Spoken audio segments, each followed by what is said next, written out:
Welcome to Ear Biscuits. I'm Link. And I'm Rhett. This week at the round table of dim lighting, we are exploring the question, is Thanksgiving better without family? Oh, what? Oh, really? Or is it better with family? Because it's kind of like a science experiment. We've got a control group and an experimental group because I went home to visit my family. I haven't told you much about it, so we're gonna catch up.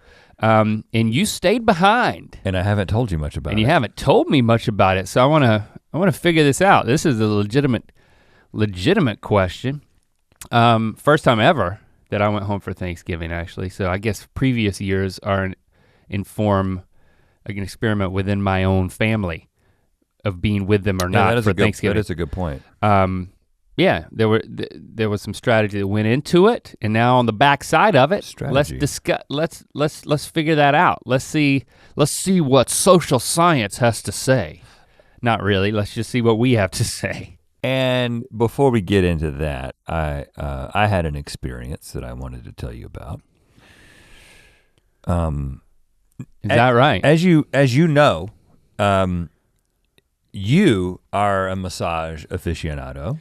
Yeah, and in my next life, I'm gonna be, or in retirement, I guess, or tomorrow if I really get fed up with this place, I'm gonna be a massage critic. Right. I'm gonna go in first ever, like a restaurant critic. I'm gonna roll into places. You gonna have a blog, and I'm gonna have like a well-written assessment. Very detailed about the massage I've gotten. MassageExpert.blogspot.com. You might think that's Yelp. And you might be right, but you would be wrong because I don't get paid to write on Yelp. And I would get paid to do this. Right, yeah, it's a booming business waiting to happen. So yeah, I fancy myself very into massages. Well, receiving them. And I, interestingly, I think I'm just as much, it's MassageExpert.blogspot.com. It is a website. Of course it is, Link, you're gonna have to buy it from that person. It's my website. The site where you can find anything about massage, ! Oh. Hasn't been updated since when? 2009. 2009, okay, all right. I think you can get in for a low price. I enjoy massage as well. I venture to say I enjoy massage as much as you, but I have not been as aggressive in scheduling my own massages. I enjoy massage so much that 2 years ago, when my in-laws asked my wife, what can you get for the guy who has everything? Oh gosh. What can you get for the guy who has a putting green at his house? What can you get for the douche? What can we get for your douchebag husband? Now this 2 years ago, you didn't have a putting green. Not yet, yeah. But you were a douche. and Jesse said, you know what would be really douchey? By the way, I don't want to ever use that word again. I don't like it. You don't want to say douche. I think it's wrong on a bunch of levels. Like the word douche is something you don't want to say. Can we come up with another word? Because this is a running gag, but I just want to use a different word. What is douche backwards? I'm uncomfortable with it. Should? What is douche backwards? I gotta write it down. Here, look how douchey this is. I realized that I had so much merch on, and then I realized if I did this. I gotta actually write this. Equud. Equud. EHCUOD. Hey, look at this. Equud. What if I seriously did this? Now, for those of you just listening, I've rolled my sleeves up and I got my hat on backwards. For those of you listening, you've made a great choice. I think is what we're at. All right. Do not watch the video. An equod. This, in fact. Keep going with your story. Oh no, I would like people to take a screenshot of this and then put equod underneath it. But don't put me in the screenshot. Well, actually, you can put. I'm doing it in my camera. Oh. I got one into my camera, and then I got one into the wide camera. You can't get out of that. Equod. So your in-laws asked Jesse, what could they give you? And apparently you said a gift certificate for a massage. Or do you want your in-laws to give you a massage, like both of them? Well, that was my first request. I wanted a four-hander. That's what they call that. No, they don't. It is. Can you get a massage from two people at once? It's called a forehand massage. I think that's called being a monarch. No, forehand, I know it sounds like some weird thing you'd find on Urban Dictionary, but I've literally seen. No, don't lie to my face with that hat. Anyway, good idea though. I bet it costs over twice as much money. I requested I wonder if I'm okay. Thanks for letting me. Yeah, I just feel like we're on to something. Can you call a massage place? Blogspot.com. Can you call a massage place and say, I would like a deep tissue massage for 90 minutes and I want 2 people? Can you do that? Yeah, and they say it's double the price. I mean, maybe they say it's 1.5 the price. I don't know. Let's find out. Make a call. That could be your first blog. Guess what happened when I called and asked for a forehander? I'm gonna do it. All right, I'm gonna do it. So anyway, Jesse said he likes massage, and what that turned into is them getting me gift certificates to several massage places. And of course, not being from here, several massage places. They did not necessarily calculate the distance, from where I'm at in town. Oh, okay, yeah. And where these massage places were, and it would require a special trip, basically. And so I haven't done it.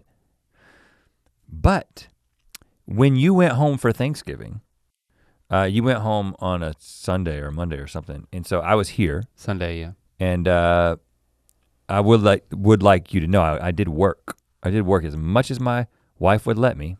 Just trying to get ahead, man. But the first day of Thanksgiving vacation, I was like, you know what? The Rhettster needs some me time. And the Rhettster needs to go across town and get one of these massages. You were putting into practice our last conversation, which I've thought a lot about, by the way. And so I go to this Thai massage place on the in Thailand? On the west side. No, it's just on the west side. And it was, so I would not have been able to tell you exactly what Thai massage was, even though now I realize I've had one before. Now that I've gone back, I'm like, oh, so now I understand. So I went to this place that was just really, a really cool, I felt like it was kind of just in the, not a strip mall, but it was just on an office block in Santa Monica. But when you walked in, it was just like, oh, I've been Transylvania? Transported into this rainforest cafe. Really? You in Disneyland? Yeah. But the woman said, put this t-shirt and these pants on, and they were Thai fisherman pants, and she was like, do you know how to put those on? I was like, yeah, buddy, yeah, I do. I got a pair at home. I've Googled that. And I've watched the YouTube video on how to do that, so yes, I know how to do it. And so I was like, oh, this is interesting because I was planning on getting naked. Underwear underneath the Thai pants? Yeah, no, I know, because I've got pants on. Right. And then I go back out into the area Until you don't. Where you don't take them off, you leave them on the whole time. Oh. That's why I'm getting it too. Is the massage area is basically communal. So not massage tables, but massage pads. No hole for your face. So you're not face down, you're face to the side. Or just face in the pillow suffocating Are yourself. these pads on the floor like kindergartners taking naps? Well, they were all on the floor. I mean, it was like an elevated deck area with a bunch of curtains so that you could curtain off the different places, but there were multiple massages going on, and you basically can kind of see and hear the other people who were around you, and you left all this on. And then the reason that the massage happens on the floor is because this woman proceeded to do a yoga routine on my back. In fact, she may have just been doing her yoga routine. It may have had nothing to do with massaging me at all. Maybe it was just a scheduling conflict, and it was just a woman who showed up for yoga and decided and just was on top of me the whole time. Awesome. So listen, I have had one of these. By the way, I think it was an early GMM episode. No, those don't matter. I think we've both had and talked about massages where women would stand on our backs and hold on to bars on the ceiling. Yeah. And then walk on your back and give you a massage with their full body weight because they weighed like 80 pounds. And so that is Thai massage. But technically the being on the floor makes it authentic. Oh, and with the curtains, did you say that they pulled a curtain around so that no one could see this happening, or was it a spectator sport? For privacy, yeah, they pulled it around. Okay, so you couldn't see anyone else getting walked on. Right, but I knew that it was happening. It was like an operating room. But the thing that was notable about this was with curtains. It was the most painful massage I have ever received. Now I've had some painful massages. I usually tell people go as hard as you possibly can. I'll let you know if you need to let up. Oh yeah. And never before have I told somebody to let up. Me neither. I've just taken it. Me neither. You know, but this woman was poking and prodding me with her full body weight, and it would get to a place where it was like all the weight. I could have sworn she was balancing on an elbow. Is how it felt. On like your mid back. She would be the mid back, the low back, but the shoulders. Now, first of all, there was all this stuff happening, and I was going, as she would really dig in, I would go, oh, and that would be like the first signal that like this is painful. Did you do that consciously, or did it eke out as she pressed on you? It started involuntarily, and then it became like a code, a language. So well, you know everyone can hear that through the sheet. I didn't care. It hurt so bad I couldn't stop. Wow. But here's the thing. After a few times of going, I was like, hold on, does that sound like I'm enjoying it? Well, I can answer that, and the answer is yes. Maybe. And then my follow-up statement is, I don't want to hear it again. Okay, well, you're gonna hear more than that because I gotta keep going. I gotta tell you the whole language. You were thinking. I gotta teach you the whole language. You were inventing the language. I invented the language.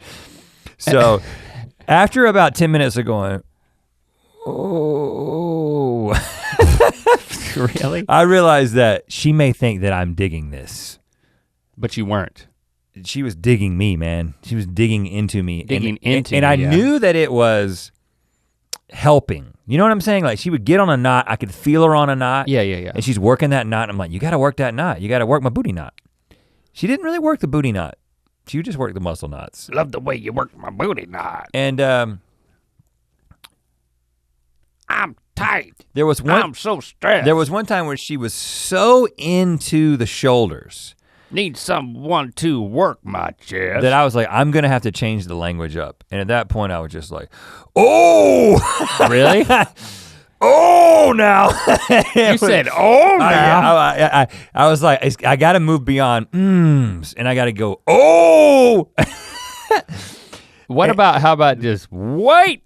Oh now? I was like, oh, yeah, because I was like, because I thought that the next. Oh now, too far. That's the rectum. What? I mean, it seems. No, man, it was on the shoulder. Oh, okay. The next part was gonna be stop. I didn't want to say that, you don't want to do that. Stop! So I thought, oh! And then at that point she was like, is this hurting you? And I was like, yeah, a little bit. It was like, yes, I feel like I'm about to die. I didn't say that. Now you had given her the speech, go for it, and I'll let you know if it's too much. No, because I saw what was happening, oh. I was like, this is gonna be painful. And you didn't say anything. Let me tell you, by the time this was over, she had done a couple of things where, she did this one thing where she sat on my shoulders like I was about to like take her on a piggyback ride.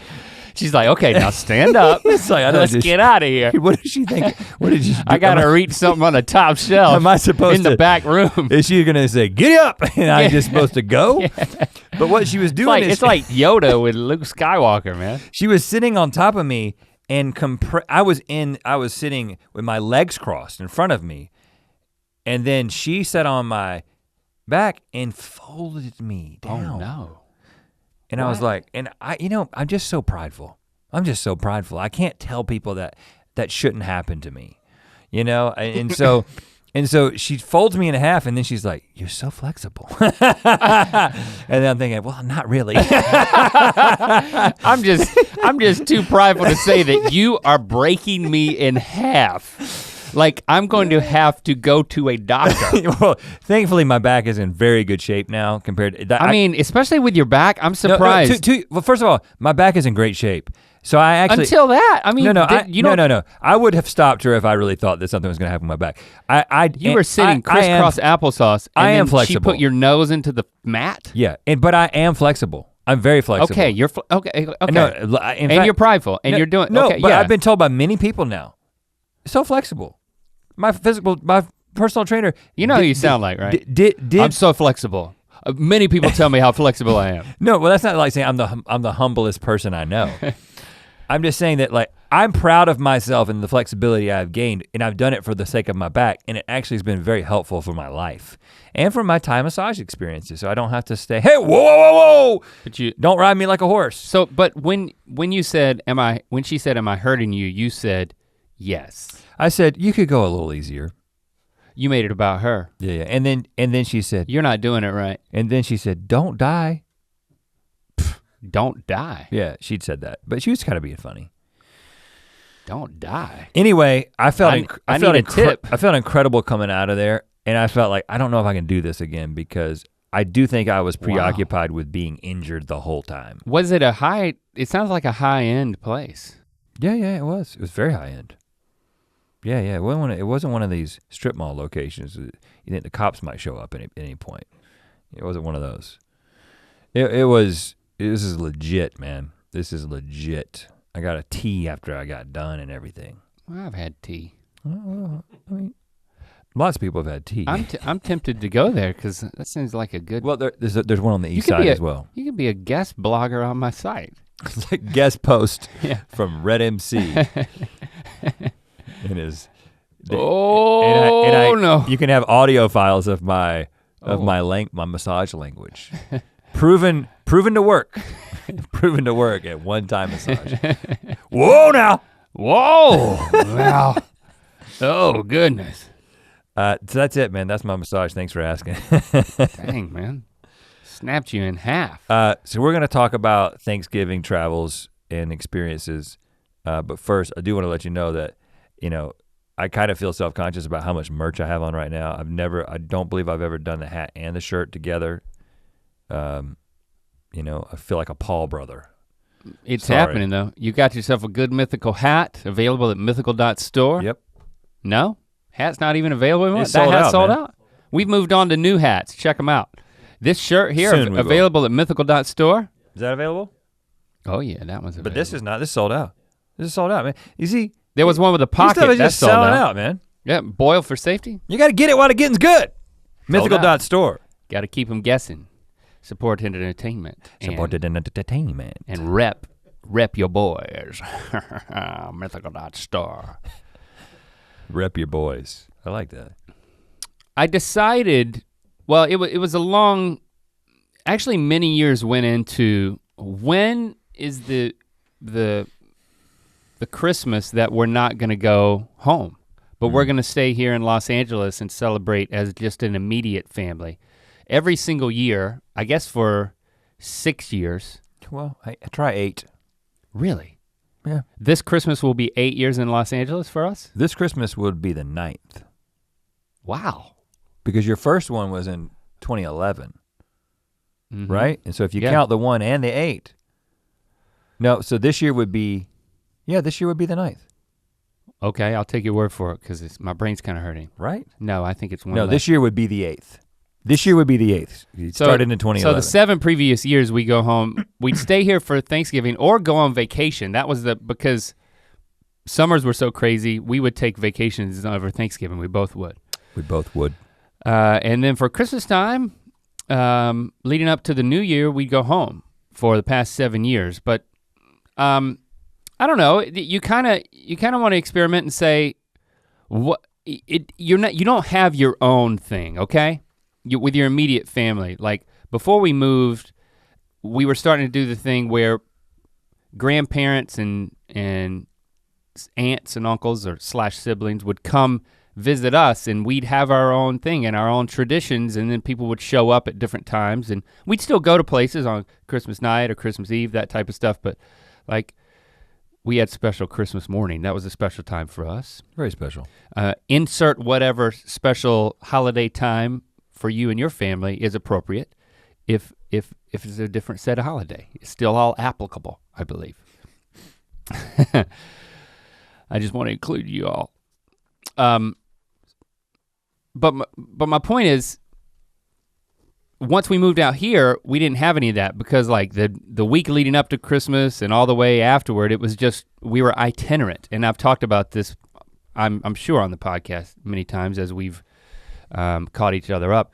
But we decided, okay, this is the year we're gonna stay here, but we'll go home for Thanksgiving instead.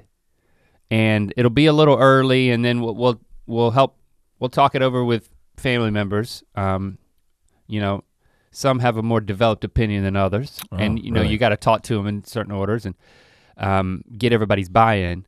But everybody was very gracious, and it turns out they were even thinking, yeah, I think this would be good for you guys. You know, your kids are getting older. You need to have your own traditions and your own things that you want to do. So I was very relieved that all of our family was on board. So you think this is the new normal? I think it can go either way now, but at this point I haven't experienced Christmas here, so I don't know if it goes as well as I have like super high hopes. Christmas here may suck, man. It may suck, I don't know. But people say it's a ghost town here in Los Angeles. It's like it transforms into a different city where no one's here, and like I'm pretty interested in that. That would be cool. And I just have the run of the city. Yeah. Just have the run of the city. Just like take Christmas trees everywhere. Just like loot. Like go looting with my family. That's what I plan to do. That's good, that's good. Take empty stockings and fill them with people's valuables? Yeah. That's a fun Christmas tradition. So I don't know, the jury's still out, but I'm saying that's a possibility, that it may be the new normal when you're talking about traditions like that. People can come visit us and be included in it. We're not being exclusive. But anyway, it felt really good for people to be supportive, and so we went home for Thanksgiving as part of that, and we stayed at Christy's sister's house where that's our home base now. And my nephew Nehemiah, he's 3 years old, and he's wide open. It was great to be there and hang out with him, and the kids just, you know, hanging out with him. But he got this, he wanted to perform these songs. He has original songs. Oh, so okay. everyone would be sitting around and he would get up in front of everybody and he would make Lincoln Orlando play the drums. He'd be like, okay, play really hard. Like play really, and he'd get angry. He would like channel anger as a way to say how hard he wanted the drums to be played. I like this kid. On like a basket. He'd be He's like, 3? Play harder! And he would grab the hands that are holding the sticks and he would say, play really hard. And then once you got it to like not Lars Ulrich, but what's the drummer for Metallica? Is that him? How about the drummer for John Cougar Mellencamp? Kenny Aronoff. What about John Bonham? I mean, once he got Lincoln to full John Bonham, like just breaking sticks, then he starts singing. And he's like, Brittany kept having to encourage him, now remember, we're gonna use a singing voice, not a yelling voice. I like this kid a lot. Yeah, I love him. Scream and I like already. Him. And he's like, he just launches into, we make the rules, we make the rules, we make the rules. And it turns out this was a collaboration with another cousin of his that wasn't present at the time. So that was the we. The we, I was about to say. He and his other cousin. It's very insightful, you know. It gives lots of insight into the psyche of a 3-year-old. Right, there is a song. To this boy, at least. There is a song in which they've created a world in which they make the rules. They're in charge. We make the rules. Because the world is all about rules when you're 3. Yes, it's all about rules. And it's like, you know what? We're gonna make them.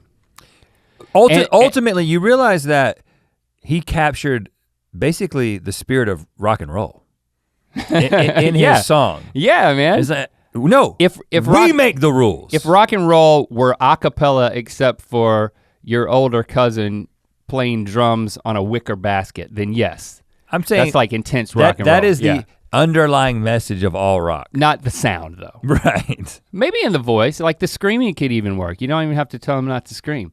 And then there was another one that, I don't remember the tune, but it was basically something like, anything we can do, we can do. it was like the same I like that concept. Yeah. And it was, I don't remember the exact words, but it was basically like that. We can do anything that we can do. And we're gonna do it. It's kind of a tautology. You know why? Because if you flip the record over, we make the rules. And you would cheer, and it was fabulous, man. Listen. It's like, yes, make the rules, Nehemiah. Do that. Your wife actually, or your wife, I don't know, somebody in your family did post this on Instagram? On their Instagram. So I had to say that I have seen that we make the rules. Oh, you saw that? I've been singing it all week. Yeah. Can't get it out of my head. We make the rules. I mean, it's kind of like that. Anything you can dream, you can do. That Lando performed at his school. That one of the parents wrote, and then I was like, that's not true, Lando, remember? Oh yeah, Totally right. Yeah. Shattered his dreams. But I'm like, but you know what? You can make some rules. You and Nehemiah can make your own rules. The day before Thanksgiving, we went to my Nana's house, my dad's mom's house. And, you know, I'm not gonna get too sad, but I will say that it was difficult in one way particular because it was the first time Papa wasn't there, you know, having passed away months ago, and with my Uncle Dan also passing away right before that, which I've talked about on the show. So it's like there was this anticipation of, okay, there's gonna be some empty seats, so to speak. Now there was never a plan to leave seats empty, but actually what had happened was after our concert, I've told you this, right? We went to, at our concert at the North Carolina State Fair, my mom and Lewis rode there with my dad and Nancy. So this is your parents and their new partners hanging out together. Yeah, and Nana all rode in Dad's truck up there because they were concerned about parking. But it has been 30 years or more than that since your parents were to a couple. So it's oh yeah. We've had a lot of time for the awkwardness to settle a little bit. Well, but it's still unusual. They have never ridden in the same car anywhere. Right. And so when Dad and Nancy offered to take them, I was like, okay, I'll let them know. And then like they did it and it went great. And then come to find out on the ride there or the ride back, they're talking about Thanksgiving plans and how we're coming into town for Thanksgiving, not Christmas time. And they're like, you know what? Dad and Nancy were like, Sue, you and Lewis should come to our Thanksgiving. And I'm hearing about this and I'm like, after they had decided, they were we were invited. I was like, sounds weird, but awesome. Great. Okay. We make the rules. So, but hold on. For the first time ever, my mom came to my dad's side of to like a big family event on my dad's side of the family. But I will say, because even birthday parties growing up, I mean, they were all separate. I'd have twice as many birthday parties, twice as many Christmases. But what I'm getting at is, this is, super common in modern society for families to split up and there'd be two entities, and then the children have to kind of make choices and go from place to place. Right. It is pretty novel concept if you can all get along.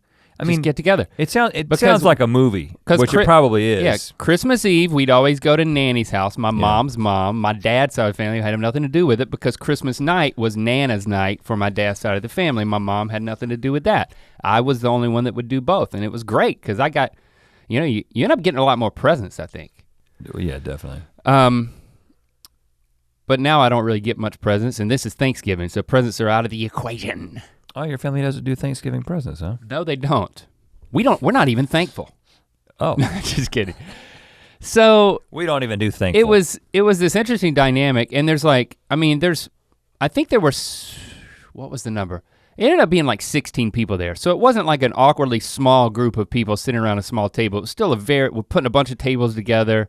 It turned out to be, there were still moments of it being very sad. It's like really missing these key members of our family for the first time. So it in no way erases that, but it created something new. I mean, my cousin Kurt and they had a newborn, 3 months old. First time we met the baby. It was like, so there's all this excitement that like gives something to celebrate, which was very much needed.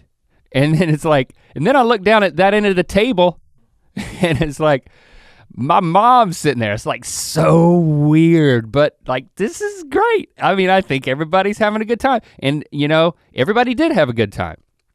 It all worked out. And at one point, I've talked about Lewis, my stepdad, who I'll never call my stepdad because that's just weird because they got married way after I got married. But I'm like, his catchphrase, good, good, good. Talked about that, right? Yes. We talked about we built it up with the kids. We're like, all right, Papa Lewis is gonna be at the Thanksgiving dinner tonight. And they're like, tonight at Nana's? I'm like, yes. So let's do a drinking game, kids. Every Yeah. time he says, good, good, good. You take a shot of gravy. That's a good idea. And yeah, I'm like, so you gotta listen for it. And then lo and behold, the kids get up from the table after, like we're all sitting there at the table after the food, after everybody's eaten. Some people start getting up, they're doing stuff, but most of the people are still at the table. And then Lewis is like, oh boy, that was good. My ears perk up. And I look across the table at Christy. He's and like pulling a cord. Christy's eyes met mine, and he was like, oh gosh, that was good. Good, good, good. I was like, yes! And then Christy and I looked at each other and that was like the best moment of Thanksgiving. And then I look around for the kids and they're not at the table. Oh, they didn't even witness it. I think Lily was at the table and she didn't hear it somehow. And that was the only good, good, good of the whole. You're kidding. That's the only one he did. And he gave you like a warning shot. Yeah. I mean, everybody could have gathered around during that pause. I got it. I just wanted the kids to get it. I mean, the next day, which was Thanksgiving Day, we're at Nanny's house. So my mom's side of the family, my dad and Nancy weren't invited to that. I don't know, it didn't go both ways. I don't know what happened. Interesting. And we're there and Lewis didn't give a good, good, good there.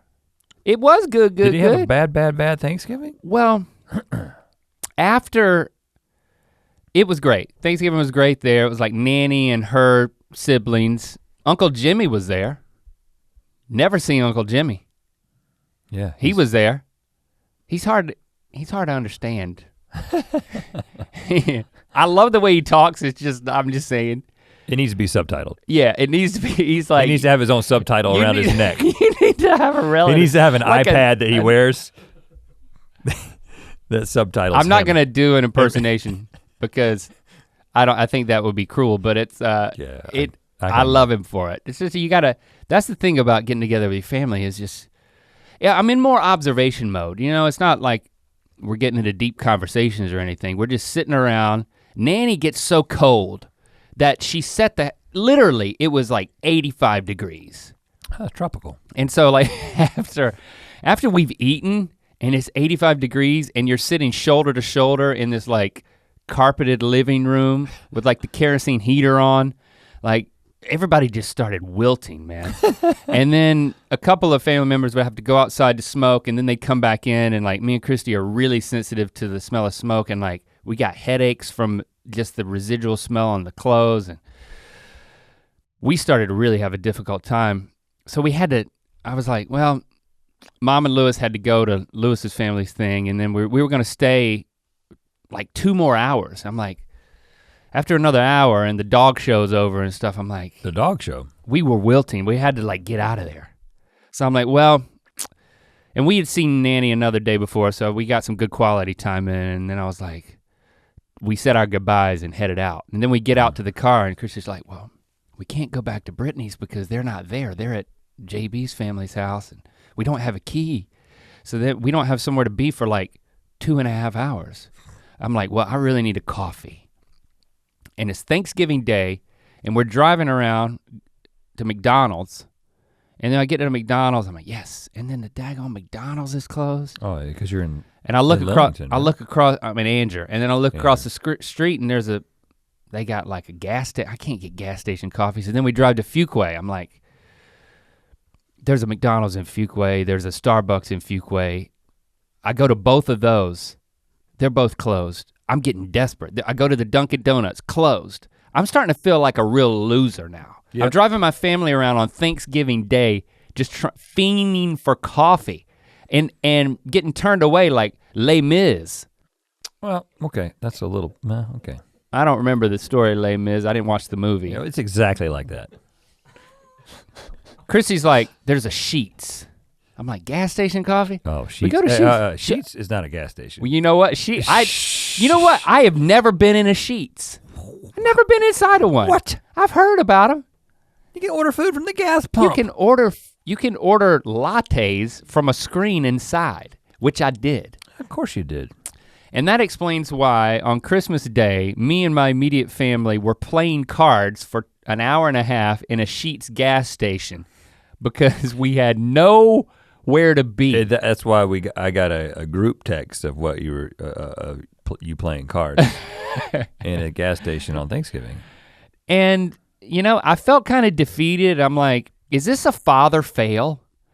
Does this answer the question at the top of the show that like, it's better to not be with family on Thanksgiving? Because here I am choosing to play cards just with my kids and my wife in a Sheetz gas station. I mean. And then Christy's like, you know what? This could be a tradition. Oh gosh. And it's a magical phrase. No matter what happens, if it's bad, try this. Next time you're in like a weird, defeated, or odd holiday situation, just don't even think about it. Just say it out loud, speak it into the ether. This could be a tradition. Everything changed at that moment. Like, I got a tingle up my spine. I'm like, you know what? A Sheetz tingle. I got a Sheetz tingle. I'm like, yeah, we can, even if we're not here for Thanksgiving, we can fly all the way here to go to this Sheetz. And it's like, no, we didn't mean that, but it changed the perspective on the whole thing. Well, a sponsorship from Sheetz would definitely change. Okay, yeah, work it. Change it. So that was my Thanksgiving. And by the way, then I left there and we met Britton and his family at a Waffle House. So I went from a Sheetz and then spent the next 2.5 hours at a Waffle House on Thanksgiving night. That's an upgrade. Both places are great, but Waffle House, that's prime. We walked in the Waffle House and the manager looked at us and he said, out loud, basically at the top of his voice, he said, "What the hell?" And I thought it was like, yeah, Thanksgiving night, I know, we're here at a Waffle House. Of course, so are you, manager. It's great that you're here so that I can be here. And then it turned out at the end he was a fan. But he didn't tell me that until that was his reaction. 2.5 hours later. So yeah, gas station and a Waffle House on Thanksgiving night. It can be a tradition. That's my update, brother. Okay. Well, I had a different experience. Pretty much same backstory. Been going home for Christmas every year. Yep. But all of a sudden we can't go home for either Thanksgiving or Christmas because of my son's basketball commitments. Which means we're gonna get the LA Christmas as well, but we also got the LA Thanksgiving. We got family coming out for Christmas, so taking care of that. But after having been, we've traveled as a family for the past few Thanksgivings, and so this was sort of the first, we did like the Friendsgiving thing years ago, but right, this was kind of a new group of people, and the people who invited us were very close to, but then they kind of invited a lot of people that they know that they're close to. So there was people that I had seen like once, and there was people I'd never seen. Like 25 people at this Friendsgiving. Which is big in LA.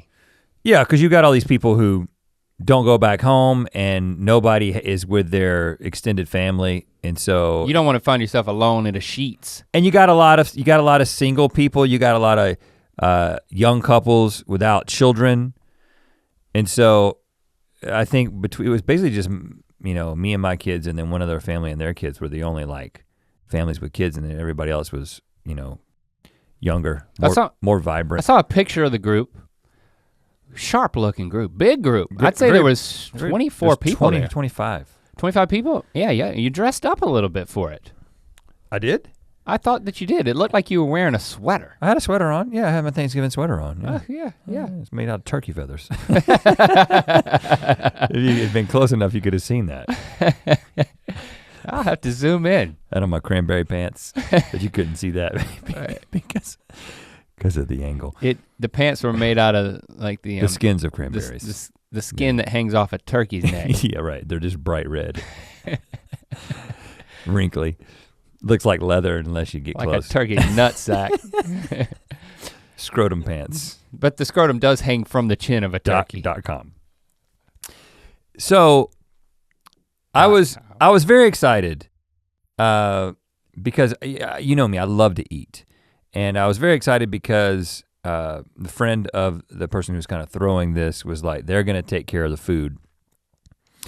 And a few people did make things to bring. Like my wife made a sweet potato casserole, Southern style, with some pecans on top, brown sugar. Yeah. Just a traditional Thanksgiving side, very good. And here's what I'll say. I call that a pre-dessert, not a side, not a dessert, but anyway. I enjoyed the meal quite a bit. You had your staples, and your turkey, you had your gravy, your cranberry sauce, chutney, whatever. And then like the sides that people had brought. But I did notice something. First of all, there was obviously a vegan option for basically everything. And this is Los Angeles. So you got like a vegan option for the turkey, but it wasn't like a tofu turkey. They had like seitan, which I call Satan. I just go straight for that. It's very big of you to invite Satan to your Thanksgiving celebration. Satan steak. We have cut him up and served him on Thanksgiving. Be thankful for his death. But the thing that I kind of noticed is that the only thing on my plate that had the quantities of butter and sugar and flour that I feel like constitutes Thanksgiving was what my wife brought. And I gotta say, I know that that's just a Southern boy coming to Los Angeles. I specifically remember one of the first potlucks we ever came to when we came out here. This it was quite the eye-opening, mouth-shutting experience. Yeah. It was like all these people brought all these sides. And this one girl was like, I made this is Paula Dean's recipe. And I'm like eating it, I'm like, really? And then as I'm eating it, she's like, and you know what? I used half the butter and half the sugar that Paula called for, and it's still good. And I'm thinking, Paula knows best, bro. Have you seen the silhouette of that woman? She knows how much butter and sugar you're supposed to put in things. Right. And there's just a different mentality. And you know what? It's probably a better mentality. It's probably a mentality that leads to a longer, healthier life. But when Thanksgiving only comes once a year. When you've decided to throw caution to the wind, I could have unfurl the sails. I could have butter injected directly into my veins on Thanksgiving. I would do that if that was a thing. We could make it a tradition. And so because dessert time happened, and I was like, oh, there's a pumpkin pie, and then they had labeled everything, and it was pumpkin pie vegan, and I was like, And there was like chocolate pie, raw, vegan. What? And then it was like some kind of bites, vegan. Man. And now you know how vegan people normally feel, right? And so what I thought was, I was just like, man, I just want to go to Ralph's right now and just get a pumpkin pie from Ralph's. Just get a grocery store pumpkin pie, put some whipped cream on top, and then unbutton my pants and enjoy myself. Right. So that was an adjustment. It was an adjustment that I feel like I can be ready for next year. I think I'm gonna bring my own butter and my own sugar. And I'm just gonna, just a squeeze. IV, bring an IV bag. A squeegee of butter and then left like a sugar shaker, and I'm just like, don't mind me. Just to kind of get things up to the standard. Just bring stuff and label it unapologetically unvegan. Yeah, right. Hey, that sounds like a good brand. Yeah. And then the tagline is, make it a tradition. We sell it at Walmart. Don't make millions. Don't commercialize my holiday slogan. I can't help but commercialize things. Man. I helped a lot of people, man. But I didn't make a dime off one of traditional thing that happened is the host said we're going to go around and we're going to say what we're thankful for. And we're going to do and because it's Los Angeles, you kind of have to say we're going to do the cliche thing. And we're going to say what we're thankful for. And you know, everybody was saying kind of the traditional things, you know, family and friends. What was your gut knee-jerk reaction to that announcement? I can think of 3. What was my gut knee-jerk reaction to the announcement of the assignment that this cliche thing was going to happen? Well, there's always a slight increase in heart rate. Yeah, I think that for every normal person, even somebody who don't speak for people. I'm asking for you. Don't normalize your response. Just tell me what yours was. I'm curious. Well, a slight increase in heart rate. Okay. And then that's normal. Most people that would. And then like, okay, I got to say something that sort of mixes humor and heart in the right way. Right. This is a branding moment. I don't exactly remember what I said I was thankful for. Because there was a second question that I do remember everything that I said. You don't remember what you were thankful for? No, it was something about new friends and family, and then I said I made a joke. It went over well, trust me.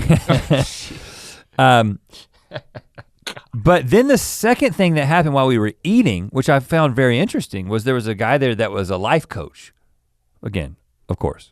Was he paid to be there? If you get 25 people together in Los Angeles, one of them will be a life coach.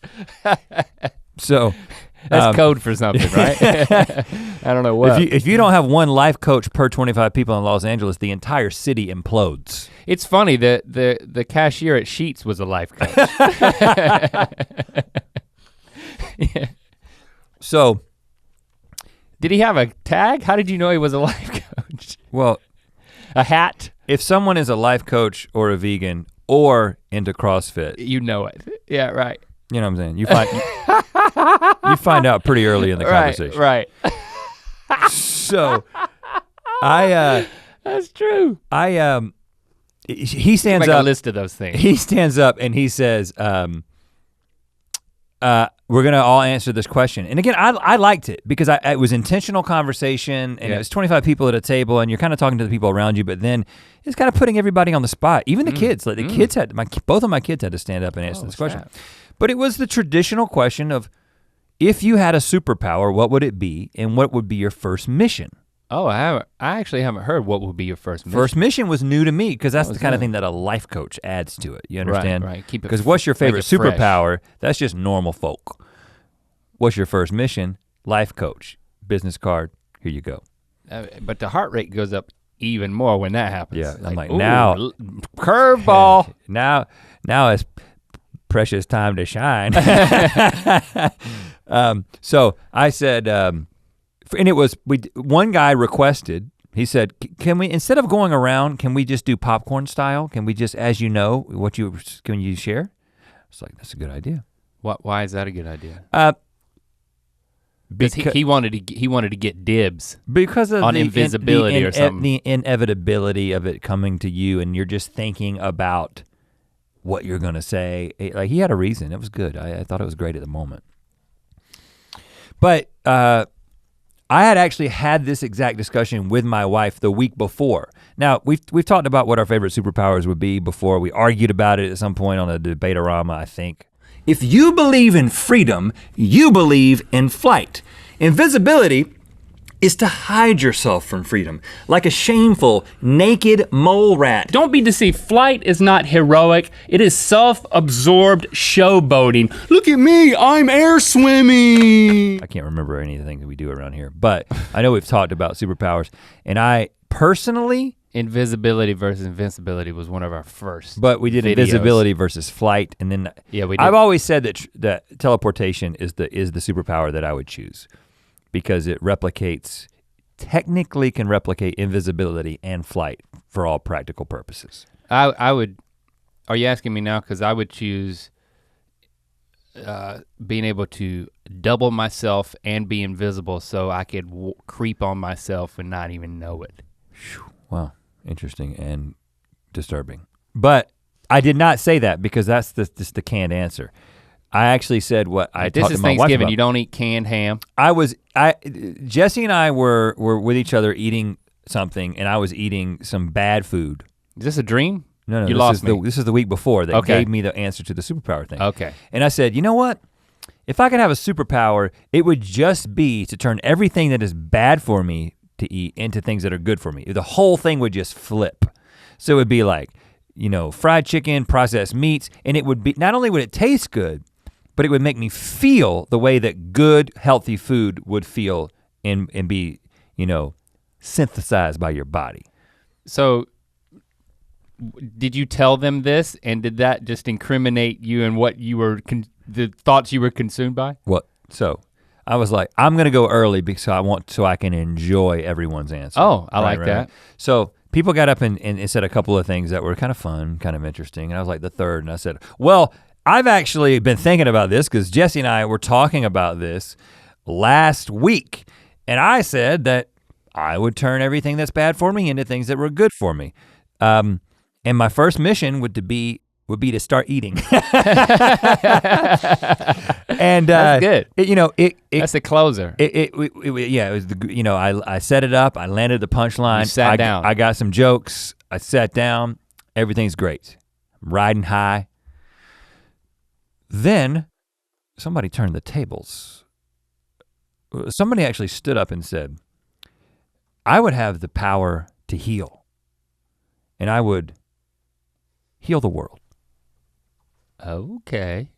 And I was like, uh-oh, this is where this is going? I thought this was fun party conversation.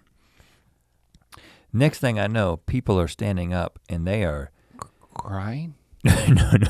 No.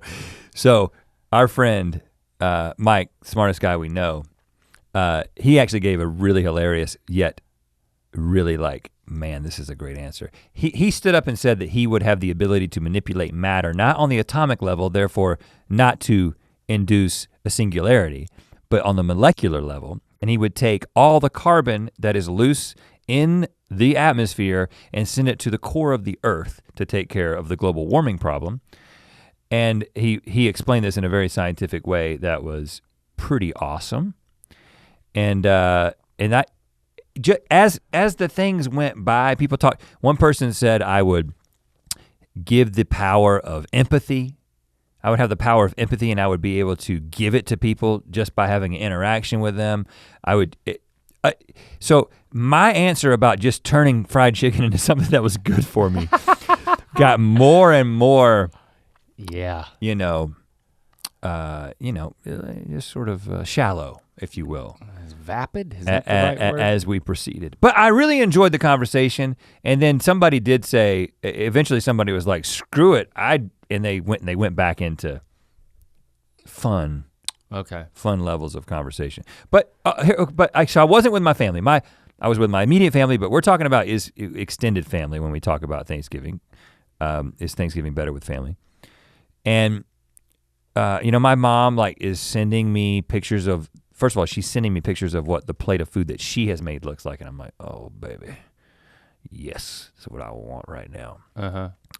Proper amounts. It's all you can think about. Proper amounts of talk about during butter and sugar. Structured sharing time. And yeah,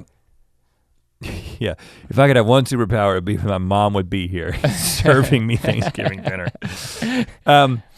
But that may be the answer. Well, I mean, there's something that can't be replicated. There's a connection that you have with your extended family that can't be replicated. There's also a level of okay, now you're a little bit tired of each other and you gotta, go play cards at a gas station. But then on the opposite end of the spectrum, there's I'm meeting new people, I'm answering this question that a life coach has come up with, and it's probably making new neurons grow in my brain or something. So I don't know. I honestly can't tell you which one is a holistically a better experience. I don't know. I think what you described sounds like something that if you'd have told me that was, February 2nd in LA. Maybe you could have been in that type of circle. Oh, but then we did karaoke. Oh, you did karaoke. The life coach brought in a karaoke machine. Well, isn't he a ball of yarn? Is that a saying you just came up with? Because that sounds like a good saying. It's a saying that cats say if they're in this conversation. Oh. You wouldn't know about that. that. I'm not interested. He brought in a karaoke machine and everyone ended up singing karaoke, including my own kids, who together sang a Bruno Mars song, and I don't want to say which one it was because you may question my my parental intuition. But the problem is you parent via intuition. It's like, what are you, a palm reader? But no, but we had a great, first of all, we were there from like 2 o'clock to 11 o'clock. I mean, it's a long freaking time. A lot longer than you had at your I probably would have ducked out of that too. Once the karaoke machine came out though, you felt like you had to stay. Karaoke on Thanksgiving. I don't know. I think that I'm very thankful that, because I'm like, well, yeah, we didn't go around and say what we're thankful for. Like no life coach stood up and like gave some sort of assignment. And I'm like, man, maybe that should have been me. Maybe I should have been the life coach. Yeah, well. I regret that a little bit because I mean, we had good conversations though, and then there was the good moment. I mean, there were lots of great things. There was a baby being passed around for the first time. That's cool. There was all types, family coming back together. I mean, it was a beautiful thing. Like I wouldn't change any of it. Again, even the gas station part, which is a highlight. The whole thing, just embracing, just even the parts that feel stagnant, like sitting on a couch with all these people and just watching the dog show on mute. Which is the only way to watch a dog show. Is a beautiful thing. So, I don't know. I think it's especially when you don't live with them. I'm gonna come down on this. I'm not gonna say, they're both. It could be either. I'm actually gonna come down on this, and I'm gonna come down on the side of, with the caveat of living away from family that you don't see, it becomes that much more important. And I think it's, even if nothing changes or it even feels like it doesn't meet your expectations, because somehow that's always still a part of it, honestly. Going back home for the holidays, there's like this man, this is just not what I hoped it would be. Because you start judging everything and all the conversations, and because it's charged with, this is the one of the few times that we can all get together. Can't we just make it very special? The answer is not much more special than if you live there, but just seeing them, by definition, it becomes more special. And I'm coming down on that side, that it's better with family, even if it's miserable. And again, I didn't describe misery, but I'm saying even if it were that, I think it's better because it's an institution. It's a family institution. But what if you incorporated, next year, if this is gonna be your thing, what if next year you don't have to say you're a life coach, but you come with a conversational topic and a karaoke machine? And I could do that. It's like last year at Christmas. You know what I sang at karaoke? We ended up playing that Bean Doozled game, and I had like old people eating dirt flavored jelly beans. It was beautiful. Yeah, grass flavored beans. What did you sing? Was it a country song? Nope. Was it? Let me just was put it it from this the way. 80s? Yes, and let me put it this way. Was it R&B? The song before it was somebody saying Whitney Houston's "I Want to Dance with Somebody," and I leaned over to that's my song. And then I would have done that. I leaned over to the life coach / DJ, and I said, "I want to keep the party going. I want to keep the dance party going. 80s. I want to keep this vibe going, and something that I can sing. Something you can sing that's not. Something that I've sung with you." But was it a dance song? It's not, the word dance is not in the title, but it is a, yeah. You definitely want to move when you hear it. Is it a Lionel song? Yes. All night long? Yes. You sang all night long? Yes, I did. Tumbalite sette boya. Man, hey, jumbo jumbo is what you're supposed to say. Did you get them to sing that? Was everybody like, hey, jumbo jumbo? Well, the people who knew it. I had the wait to party, oh wait going. I had the words on the iPhone, and so no one else could see them. You know what I'm saying? Like the guy handed me his phone. Oh. The karaoke / life coach had a phone, and he was like giving it to you so you were looking at the lyrics. So I couldn't broadcast it. It wasn't being projected. It wasn't that level. Maybe next year. So where are you coming down on this question? Maybe I took the safe road in terms of family members, but I think that's where I'm at. I feel like if you're isolating, I think a trip back home is it encompasses more than just the Thanksgiving experience, because you're hanging with and seeing these people that you don't see on a regular basis. So I would say that if you take a look at the whole Thanksgiving holiday, I think that ultimately I'd rather see my family. But I think that if you just give me that isolated, curated, because I feel like I had a curated Thanksgiving experience. And again, there was some too healthy options that I feel like colored that a little bit. But like I said, I think I can just take care of that next year. I'd be like, hey, just get some pumpkin pies from the grocery store, make a big thing of mac and cheese, bring the sweet potatoes, just make sure there's enough high calorie stuff as an option. So you're saying your answer is still about if the food were just a little better, then it would have been perfect. Oh, you know what? I'll take it back. What about empathy and carbon? Because the food is such a big part of Thanksgiving for me, I think I gotta be with Mama on Thanksgiving if I have to make a choice. You do. Yeah. Well, we know what we're doing next year. I'll see you at the Sheets. Well, and the thing is I'm gonna have an LA, as long as Locke's playing basketball, I'm gonna have an LA Thanksgiving for the next 4 years. So Mama gonna have to come out here and make some food for us. Hey, jumbo jumbo. Oh yeah. We're gonna have a good time. You don't even know the words. Yeah, well, I gotta have the phone. It's just, I haven't sung that song enough. I didn't actually sing it all night long one time. All right, so let us know about your experience. Hashtag Ear Biscuits. Do you love your family? I love my family. That's the question. I do. And then you ended up watching that Tiger and Phil golf thing. Wasted my day doing that. I was flying. That was Friday. I was flying back. I paid for it. I would have $20. I would have watched that. I watched it. Yeah. That's a good way to watch golf. It seems like I would have done that.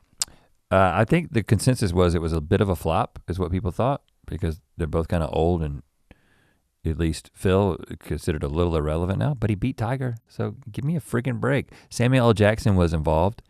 Charles Barkley was there. He's always a ball of yarn.